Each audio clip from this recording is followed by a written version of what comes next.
দিনাজপুরের বীরগঞ্জে টেকসই কৃষি, পরিবেশ এবং জনস্বাস্থ্য সুরক্ষায় বায়োপেস্টিসাইড ব্যবহারের ওপর একটি সচেতনতামূলক কর্মশালা অনুষ্ঠিত হয়েছে। বৃহস্পতিবার সকাল 10টায় বীরগঞ্জ উপজেলা অফিসার্স ক্লাবে এই কর্মশালার আয়োজন করে BRAC seed agro enterprise.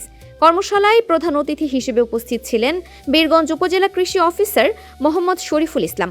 Mohammad Masud রানার সভাপতিত্বে অনুষ্ঠানে বিশেষ অতিথি হিসেবে উপস্থিত ছিলেন রিজিওনাল সেলস ম্যানেজার কৃষিবিদ মোফা খায়রুল ইসলাম এবং ফার্ম ম্যানেজার অমিত গুপ্ত। রাকিবুল ইসলামের সঞ্চালনায় এই কর্মশালায় উপজেলার মোট ৪৫ জন কৃষক অংশগ্রহণ করেন। প্রধান অতিথি তার বক্তব্যে কৃষকদের আধুনিক ও পরিবেশ বান্ধব কৃষি প্রযুক্তি গ্রহণের আহ্বান জানান। তিনি বলেন, বায়োপেস্টিসাইড ব্যবহার করলে ফসলের উৎপাদন বৃদ্ধি পাওয়ার পাশাপাশি দীর্ঘমেয়াদে কৃষি খাত আরও টেকসই হবে। বক্তারা বায়োপেস্টিসাইড ব্যবহারের গুরুত্ব তুলে ধরে বলেন, রাসায়নিক কীটনাশকের পরিবর্তে জৈবিক পদ্ধতি অনুসরণ করলে পরিবেশের ভারসাম্য রক্ষা পায় এবং জনস্বাস্থ্য ঝুঁকি কমে। এর ফলে মাটির উর্বরতা বজায় থাকে এবং নিরাপদ খাদ্য উৎপাদন সম্ভব হয়।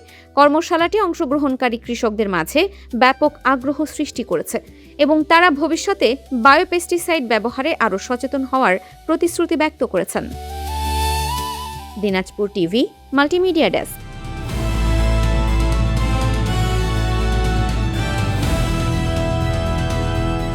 দিনাজপুর টিভি মানুষের জীবনের কথা বলে।